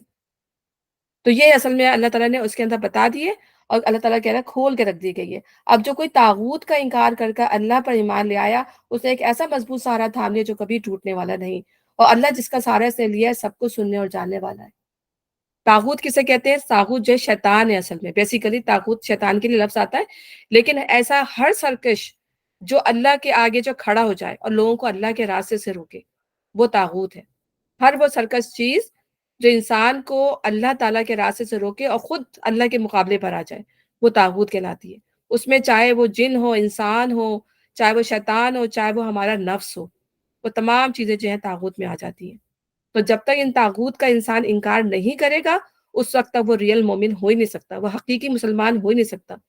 اگر ہم اپنے نفس کو فالو کر رہے ہیں، نہیں نہیں ہمارا نفس جو کہہ رہا ہے ہمیں وہی فالو کرنا ہے، نہیں نہیں ہم پڑھ لیں گے، کر لیں گے، نہیں کوئی قرآن کھلا ہوا، اچھی باتیں سمجھ میں آ رہی ہیں، اچھی باتیں بتائی جا رہی ہیں، نہیں نہیں میں کروں گا تو اپنی منمانی، میں کروں گا تو جو میرا دل چاہے گا میں کروں گا، ٹھیک ہے نا؟ تو پھر یہ ہے کہ ہم اپنے نفس کی مان رہے ہیں، اس کا مطلب ہے ہم طاغوت کو مان رہے ہیں۔ تو یہ نہیں، ہم صرف یہ نہیں کہہ سکتے کہ ہم نہیں، ہم نے ان آئیڈلس کو چھوڑ دیا، ہم تو آئیڈلس کو ورشپر ہی نہیں ہے، ہم تو اس کو مانتے ہی نہیں ہیں، ہم تو اللہ کو ماننے والے ہیں۔ لیکن آپ نے بیسیکلی دوسری چیزوں کو آپ نے ایک جیسے ہم کہتے ہیں کہ بعض لوگوں نے جو ہے قبروں میں پڑے ہوئے کو اپنا دیوتا بنا لیا ہے، ان کے پاس جا کے جو ہے وہ دعائیں مانگتے ہیں، ان کی قبروں پہ جاتے ہیں، جا کے دعائیں مانگتے ہیں، جو کچھ مانگنا ہوتا ہے ان سے مانگتے ہیں۔ وہ تو مر گئے، وہ تو اللہ کے پاس ہے، وہ کیا سنیں گے، وہ تو خود اپنے آپ کو بچا نہیں سکے۔ تو بعض لوگ جنوں سے مانگتے ہیں، بعض لوگ اپنے جیسے انسانوں سے جا کے مانگتے ہیں۔ تو یہ کیا ہے؟ یہ سب طاغوت ہیں.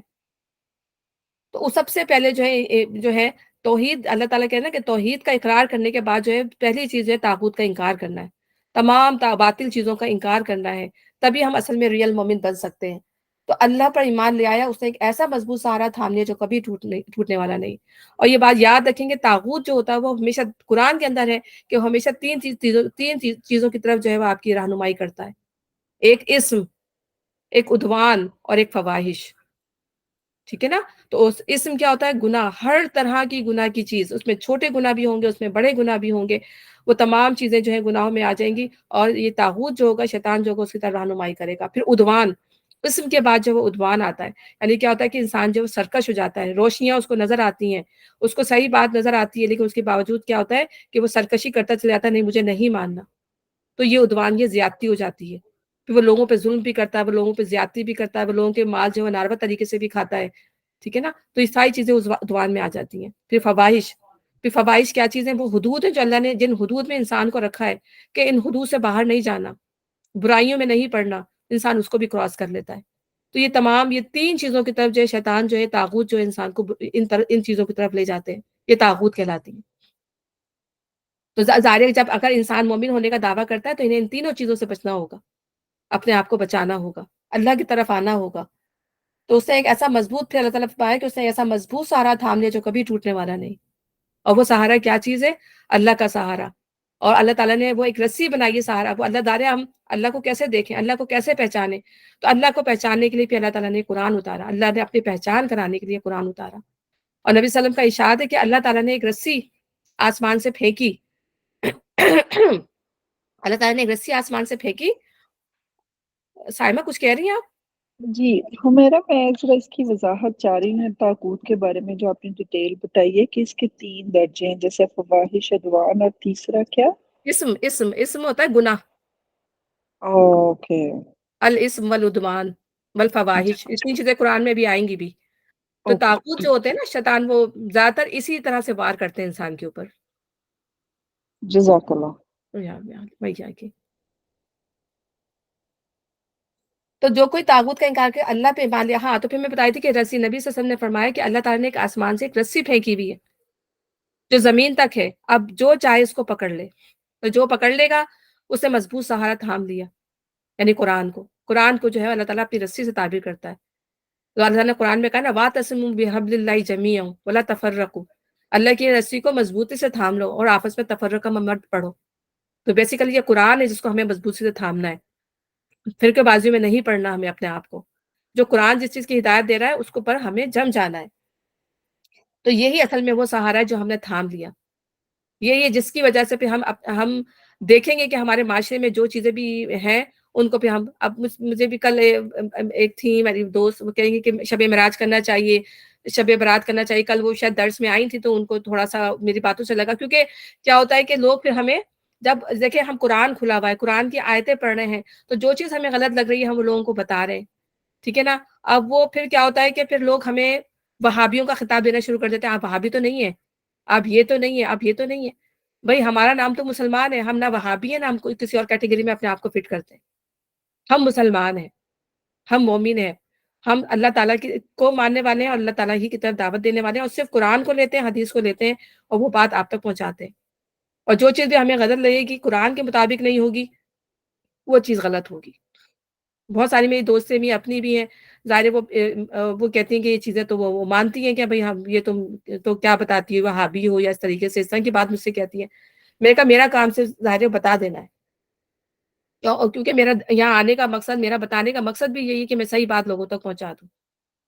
اور اللہ تعالیٰ نے یہی کہا کہ تم نے اگر وہ علم جو تمہارے پاس آ گیا اس کو چھپایا تو اس کی سزا بھی بہت سخت ہے. کہ علم جو ہمارے پاس آ گیا اور اگر ہم نے اس کو چھپایا تو علم چھپانے والوں کی سزا بہت سخت ہے. تو ہمیں کیا پڑی کہ ہم لوگوں کو غلط بات بتائیں، جو ہم خود غلط فہمیوں میں مبتلا تھے. ہم نے خود اپنی اصلاح کی ہے صرف قرآن کو پڑھ کے. جو ہمارے اندر برائیاں تھیں، خرابیاں تھیں، ہم نے خود اس کی اصلاح کی ہے.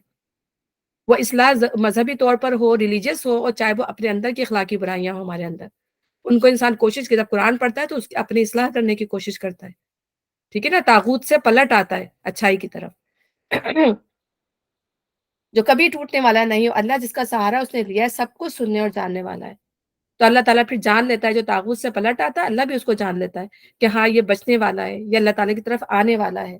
تو پھر یہاں اللہ تعالیٰ فرما رہا ہے کہ جو لوگ ایمان لاتے ہیں ان کا حامی و مددگار اللہ ہے، وہ ان کو تاریکیوں سے روشنی میں نکال لاتا ہے۔ تو پھر کیا ہوتا ہے کہ پھر ایک انسان جو ہے وہ جب اپنی اصلاح کرتا ہے نا، تو ظاہر ہے اس کے اندر جب اصلاح کرنے کی کوشش کرتا ہے نا، تو پھر شیطان بھی ایکٹیو ہو جاتے ہیں اور پھر فرشتے بھی ایکٹیو ہو جاتے ہیں۔ ٹھیک ہے نا؟ کیونکہ ظاہر ہے پھر جب انسان اچھے راستے، یعنی فرض کریں ایک شخص جو ہے کنورٹڈ مسلم بننا چاہ رہا ہے، وہ اس کو اچھی باتیں لگ رہی ہیں دین کی، تو اب کیا ہوگا کہ شیطان بھی کی جو چیلیں ہیں وہ بھی ایکٹیو ہو جائیں گے اور فرشتے بھی سارے ایکٹیو ہو جائیں گے۔ پھر وہ جو ہے کہ اپنے اندر کے نفس کی بات کو نہیں مانے گا، وہ آگے بڑھتا چلا جائے گا، تو پھر اس کے لیے جو راستے بندے چلے جائیں گے، اللہ تعالیٰ کہ نا وہ ہم ان کو اس کو ہدایت کے راستے دکھائیں گے۔ کیا ہوا ابھی مجھے یاد نہیں آ رہا کہ ہم اس کو ہدایت کے راستے دکھائیں گے۔ پھر فرشتے اس کے لیے دعا کرتے ہیں، ساری انسانیت پھر ساری جو مخلوقات ہیں اس کے لیے دعا کر رہی ہوتی ہیں کہ ایک شخص جو ہے اللہ تعالیٰ کے نا ایک شخص ایک قدم بڑھ رہا ہوتا ہے اور اللہ تعالیٰ اس کے کئی قدم بڑھ رہا ہوتا ہے اس کی طرف، کہ اگر جب وہ ٹھان لیتا ہے کہ نہیں مجھے ہدایت کے راستے پہ چلنا ہے، یہ ہوتا ہے اصل میں تاریکی سے نکالنا۔ پھر اللہ تعالیٰ ایسے شخص کا جو اللہ کی طرف بڑھنا چاہتا ہے تو اللہ تعالیٰ پھر اس کو ہدایت دے دیتا ہے۔ ایسے لوگوں کو پھر ہدایت ملتی ہے، ایسا نہیں کہ جو کنفیوزڈ مائنڈ کے ساتھ جو ہے زندگی گزار رہے ہیں کہ آدھے ادھر رہنا چاہتے ہیں آدھے ادھر، منافقین کی طرح، تو ایسے لوگوں کو کبھی زندگی میں ہدایت نہیں ملتی۔ ہدایت انہی لوگوں کو ملتی ہے جو خالص ہو جاتے ہیں، کہتے ہیں نہیں ہم نے اس چیز کی طرف بڑھنا ہے، ہم نے اس کو قبول کرنا ہے، چاہے یہ چیز ہمارے نفس کے خلاف ہی کیوں نہ جا رہی ہو، چاہے ہمیں اچھی کیوں نہ لگ رہی ہو، چاہے ہمیں ناگوار کیوں نہ لگ رہی ہو، ہمیں اس کی طرف جانا ہے، ہمیں اس کو قبول کرنا ہے۔ تو اللہ تعالیٰ کہہ رہے ہیں کہ ان کا حامی و مددگار اللہ ہے، ان کو تاریکیوں سے روشنی میں نکال لاتا ہے، ایسے لوگوں کو پھر اللہ تعالیٰ ہدایت دے دیتا ہے۔ اور ہم نے دیکھا کہ جن لوگوں کو ہدایت مل جاتی ہے پھر ان کے راستے کیسے ہو جاتے ہیں۔ اللہ تعالیٰ ہم بھی اسی لیے اللہ سے بار بار ہدایت مانگنی چاہیے، اور ایسا نہ ہو کہ یہ بھی ہوتا ہے کہ بعض دفعہ ہدایت ملنے کے بعد بھی ہدایت لے لی جاتی ہے، جب انسان جو ہے اس ہدایت کو کا استعمال صحیح نہیں کرتا یا پھر اس پہ غرور اور تکبر آ جاتا ہے تو پھر وہ ہدایت چھین بھی لی جاتی ہے۔ تو اسی لیے اللہ تعالیٰ سے ہر وقت ہدایت مانگتے رہنے چاہیے۔ اور جو لوگ کفر کی راہ اختیار کرتے ہیں ان کے حامی و مددگار طاغوت ہیں، وہ انہیں روشنیوں سے تاریکیوں کی طرف کھینچ لے آتے ہیں۔ تو پھر ظاہر ہے کہ جب وہ ان روشنیوں کے واضح نظر آنے کے باوجود کہ قرآن پڑھا جا رہا ہے، ٹھیک ہے نا، نبی صلی اللہ علیہ وسلم کے زمانے میں تو نبی صلی اللہ علیہ وسلم بذات خود موجود تھے، قرآن اتر رہا تھا، معجزات تھے، سب کچھ، جنگیں ہو رہی ہیں، جنگیں جیتی جا رہی ہیں، جو سب کچھ نظر آ رہا تھا، اس کے باوجود بھی جب روشن نشانیاں نہیں انہوں نے دیکھ کے ایمان لائے تو پھر شیطان ان کا وہ بن گیا، اور شیطان انسان کو ہمیشہ برائیوں کی طرف اکساتا ہے۔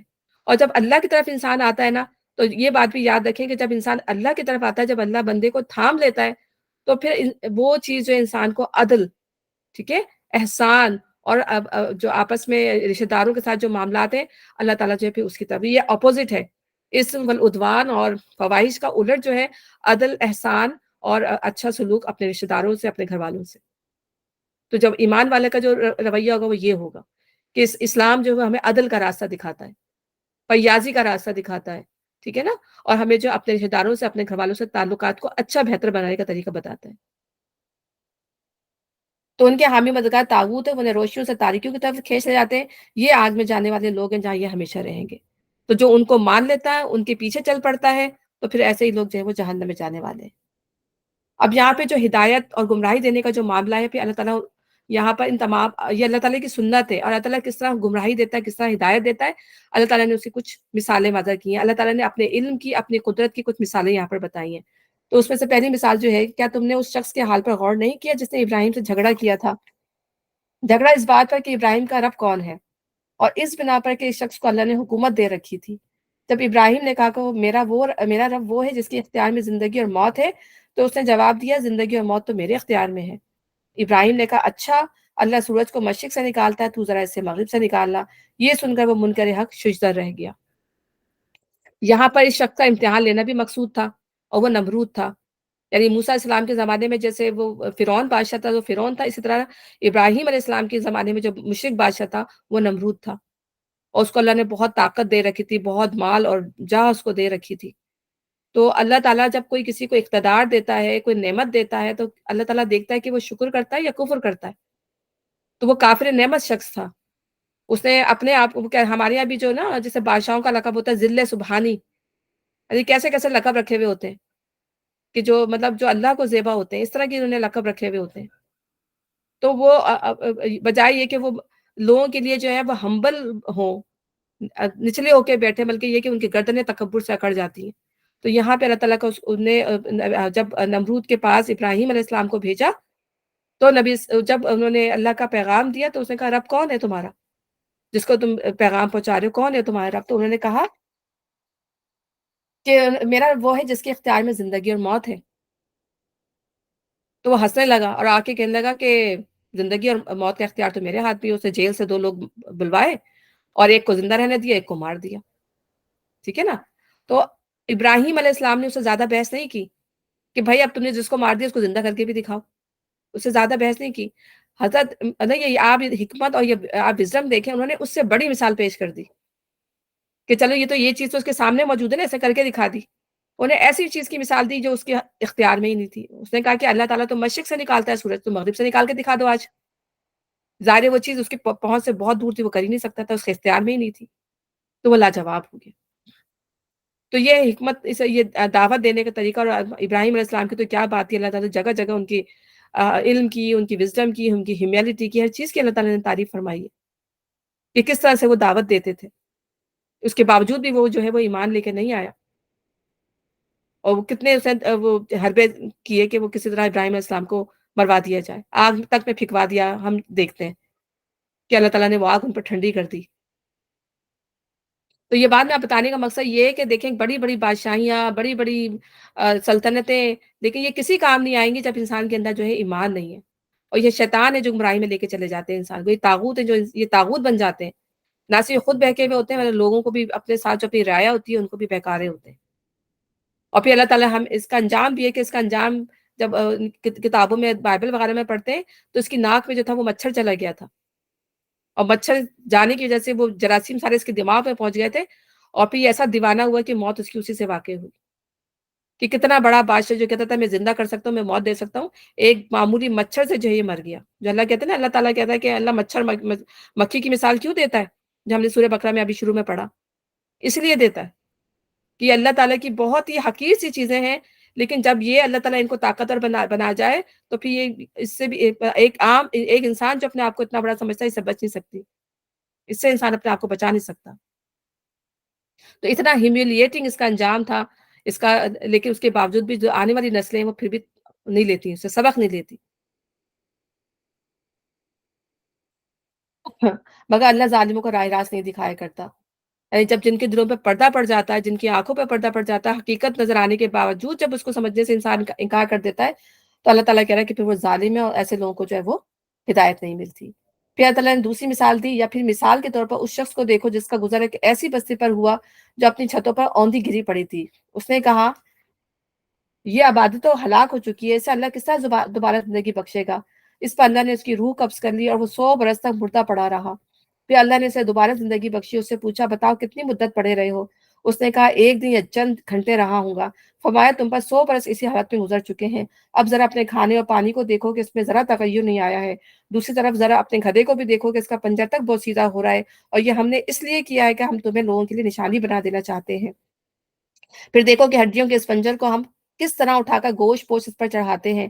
اس طرح جب حقیقت اس کے سامنے بالکل نمایاں ہو گئی تو اس نے کہا میں جانتا ہوں کہ اللہ ہر چیز پر قدرت رکھتا ہے.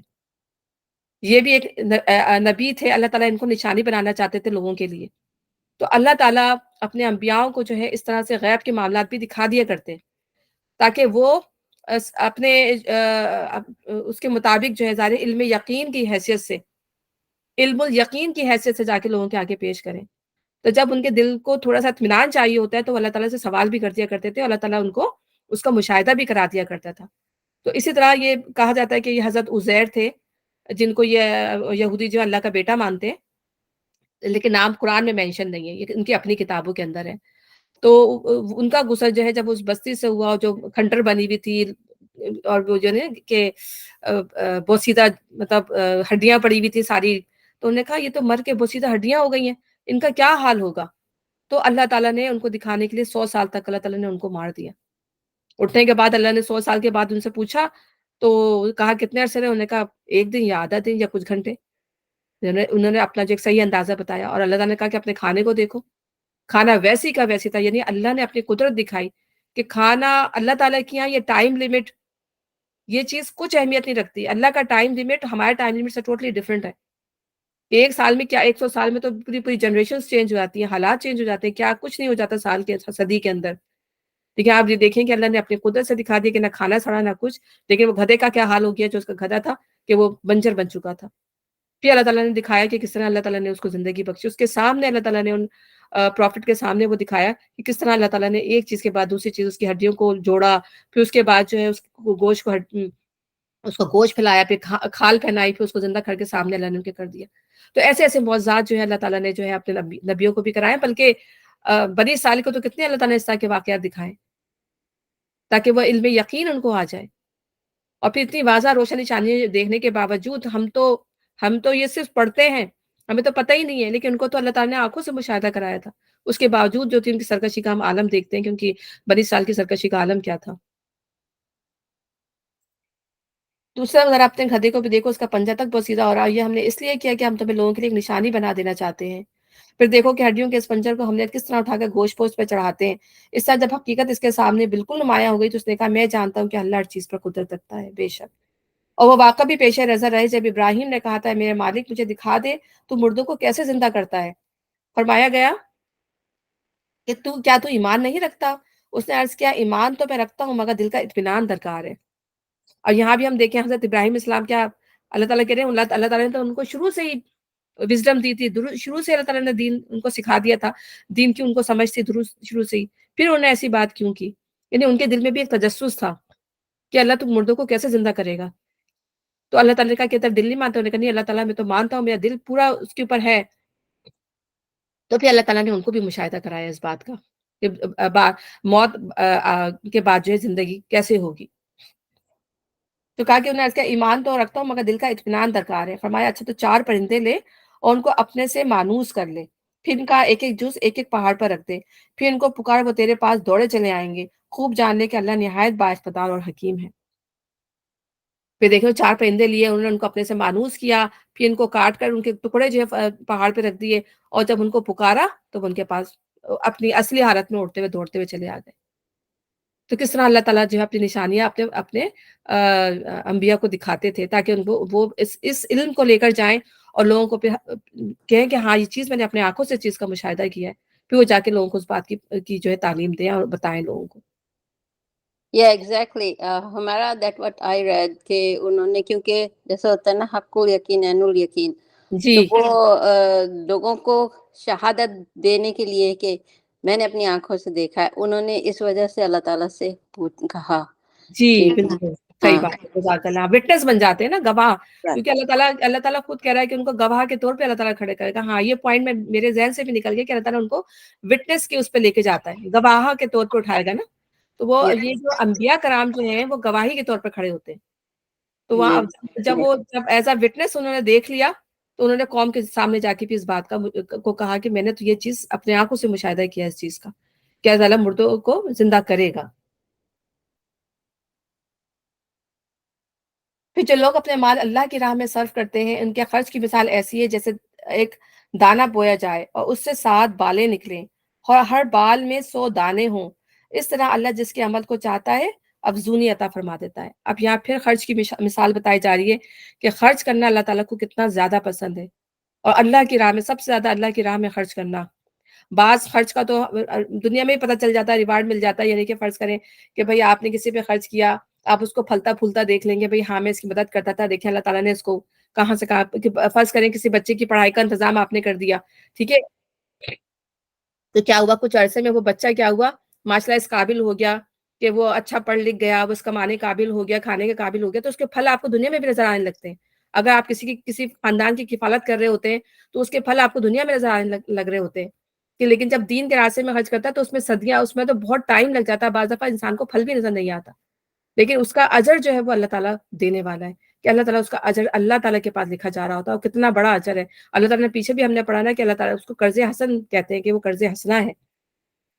تو اس کی اللہ تعالیٰ نے مثال بیان کی ہے کہ جیسے آپ دیکھ لیں کہ ہم وہ ہوتا ہے نا کارن کی کارن دماغ میں آتا ہے کہ کارن کی مثال دیتے ہیں آپ، جیسے کہ ایک دانہ بویا جاتا ہے، اس کی اسپائکس نکلتی ہیں، اس میں سے کتنے سارے کارن نکلتے ہیں اور ہر کارن کے اندر کتنے دانے ہوتے ہیں.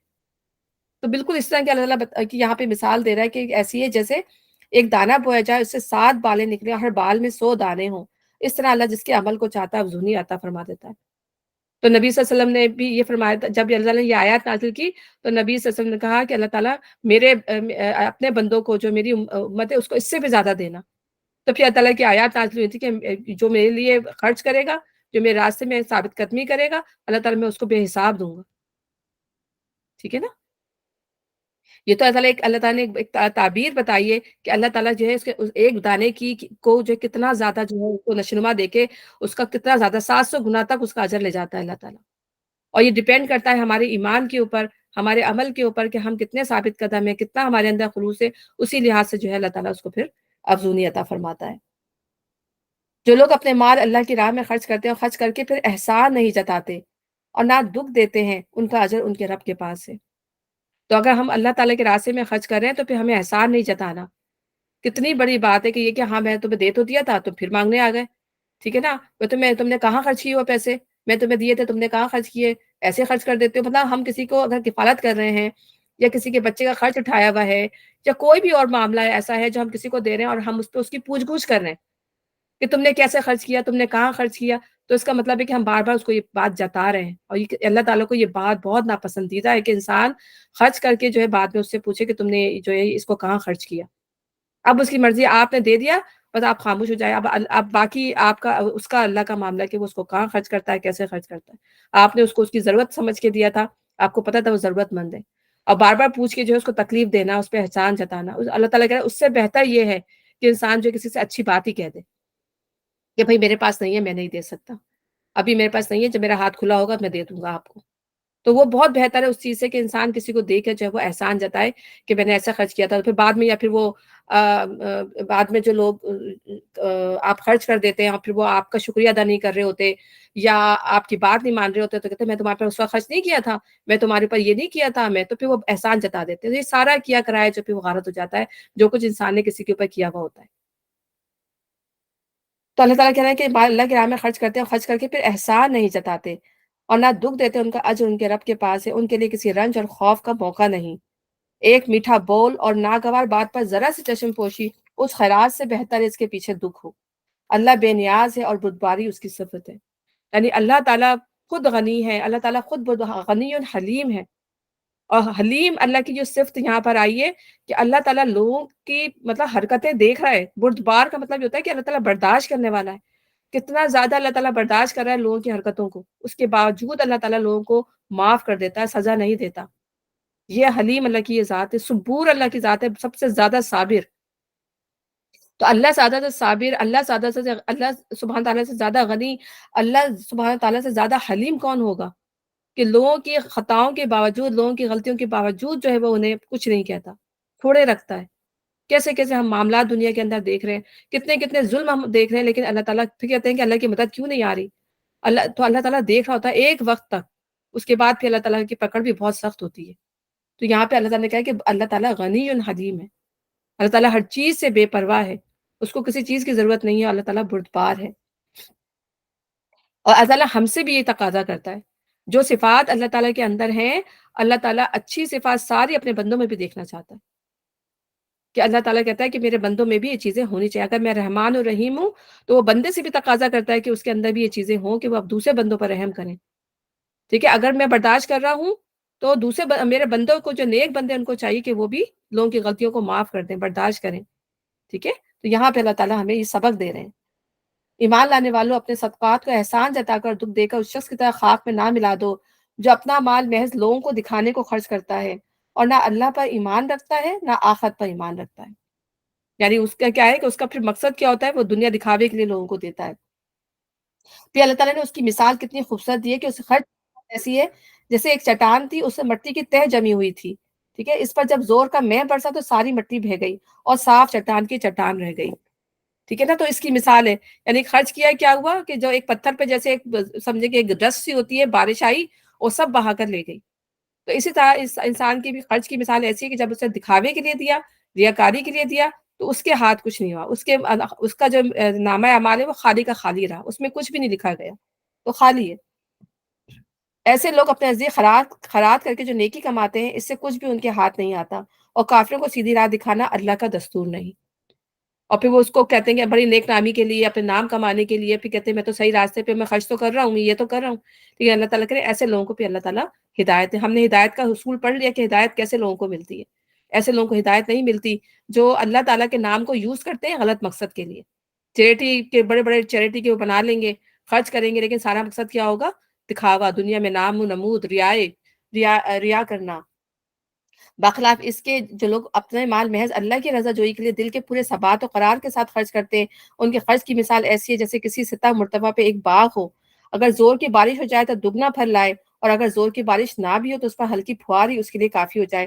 تم جو کچھ کرتے ہو سب اللہ کی نظر میں. کتنی خوبصورت اللہ تعالیٰ نے مثالیں دی ہیں کہ ایسی جگہ پر ہے، اونچائی پر وہ باغ ہے کہ جو خرچ کرنے والی، جو دل سے خرچ کرتا ہے، خلوص کے ساتھ خرچ کرتا ہے، بغیر کسی دکھاوے کے، ریاکاری کے، تو اس کی مثال کیا ہے کہ وہ خرچ کرتا ہے تو اس کا ایسا ہے کہ وہ جب بارش برستی ہے تو وہ پھل دگنا پھل لاتا ہے، اور اگر اس کے لیے بارش نہ بھی ہو تو وہ ہلکی سی پھوار بھی اس کے لیے کافی ہوتی ہے کہ اس کا جو اللہ تعالیٰ اس کو کتنا بڑھا چاہتا ہے، بے حساب اس کو اجر دے گا. تو یہ اجر کی مثال ہے جو خرچ کرے گا، جو اس کا اجر تو کوئی دنیا میں دے ہی نہیں سکتا نا، کوئی انسان دے ہی نہیں سکتا اس کا اجر جو اللہ دینے والا ہے. اور یہاں پہ بھی میں نے کچھ اس کی مثالیں لکھی ہیں کہ یہ اللہ تعالیٰ یہ بتا رہے ہیں کہ رحمان کے بندے نہ اسراف کرتے ہیں نہ بخل کرتے ہیں، ان کا خرچ ان کے درمیان ہوتا ہے، وہ دکھاوا نہیں کرتے اللہ کی رضا کے خاطر. اور ایک لقمہ نیت خالص پہاڑ کے برابر ہو جاتا ہے، جیسے ایک دانہ 700 دانے بن جاتا ہے. خرچ کرنے کے مقامات بہت ڈیفرنٹ ہیں، کبھی اس کا ریوارڈ مل جاتا ہے، بعض دفعہ پھل نظر نہیں آ رہا ہوتا، اور وہ ہے اللہ کے دین کی ترقی کے لیے خرچ کرنا، اس میں بہت ٹائم لگتا ہے. اچھا، اسی طرح یہ بھی ہے کہ خود کو برائی سے بچا کر رکھنا بھی صدقہ ہے، یعنی اپنے آپ کو برائیوں سے بچانا بھی صدقہ ہے. دینے سے اعلیٰ اخلاق نشونما پاتے ہیں، یعنی ہمارے دینے سے جو ہے ہمارے اندر اچھے اخلاق کی پیدائش ہوتی ہے، بورن ہوتے ہیں. اور خود کو برائی سے دکھاوے کا مال صدقہ جو ہے وہ باریک کپڑے کے مانند ہوتا ہے، یعنی دکھاوے کا جو صدقہ ہوتا ہے وہ باریک کپڑے کے مانند ہوتا ہے کہ انسان اسے پہن کے بھی جو ہے وہ ننگا رہے، کوئی فائدہ ہی نہیں. معاش خرچ کرنے سے ثابت قدمی آتی ہے. جب انسان خرچ کرتا ہے تو خوف آتا ہے کہ میرا کیا ہوگا، لیکن لیکن جب وہ سوچتا ہے کہ نہیں، اس خوف کو اپنے پر غالب نہیں آنے دیتا، اللہ کے راستے میں خرچ کرتا ہے، تو پھر اللہ تعالیٰ اس کو دکھاتا ہے کہ اس کا مال کس طرح بڑھتا چلا جاتا ہے، اس کا یقین اور توکل اللہ پہ بڑھتا جاتا ہے، اور ثابت قدمی آتی چلی جاتی ہے. معاش خرچ کرنا دین میں ثابت قدمی لے کے آتا ہے، دل میں سکون آتا ہے، اور انسان کے یقین اور ایمان میں اضافہ ہوتا ہے. یہ روح کی غذا جو دے کر ملتی ہے، ٹھیک ہے نا، ایسے بلائیں ٹل جاتی ہیں، ایمان میں اضافہ ہوتا ہے، صدقہ بلاؤں کو ٹال دیتا ہے. اور جو چیز انسان مال خرچ کر کے حاصل کرتا ہے، اس سے سنجیدگی آتی ہے، اس کی قدر ہوتی ہے. اور جو شخص اللہ کے دین کے لیے خرچ کرتا ہے وہ دین سے محبت نہیں کر سکتا، یعنی جو اللہ کے دین کے لیے خرچ نہیں کرتا وہ اللہ سے محبت بھی نہیں کر سکتا، وہ اللہ کے دین سے محبت بھی نہیں کرتا. تو اللہ کے دین کے لیے بھی ہمیں خرچ کرنا چاہیے. تو یہ خرچ کی مثال ہے. کیا تم میں سے کوئی یہ پسند کرتا ہے کہ اس کے پاس ایک بھرا بھرا باغ ہو، نہروں سے سیراب، کھجوروں اور انگوروں اور ہر قسم کے پھلوں سے لدا ہوا، اور وہ عین اس وقت ایک تیز بگولے کی زد میں آ کر جھلس جائے جبکہ وہ خود بوڑھا ہو اور اس کے کمسن بچے ابھی کسی لائق نہ ہو؟ اس طرح اللہ اپنی باتیں تمہارے سامنے بیان کرتا ہے، شاید کہ تم غور و فکر کرو. یعنی ایک شخص نے اپنی پوری زندگی کمانے میں لگا دی اور اس نے اللہ کے راستے میں خرچ نہیں کیا، اپنا اچھا گھر بنایا، اچھا باغ بنایا، اسی میں اس کا ٹائم پورا گزر گیا. اور پھر ظاہر ہے اب آگ آئی اوپر سے، کوئی ٹورنیڈو آ گیا، اس کا باغ تباہ و برباد ہو گیا.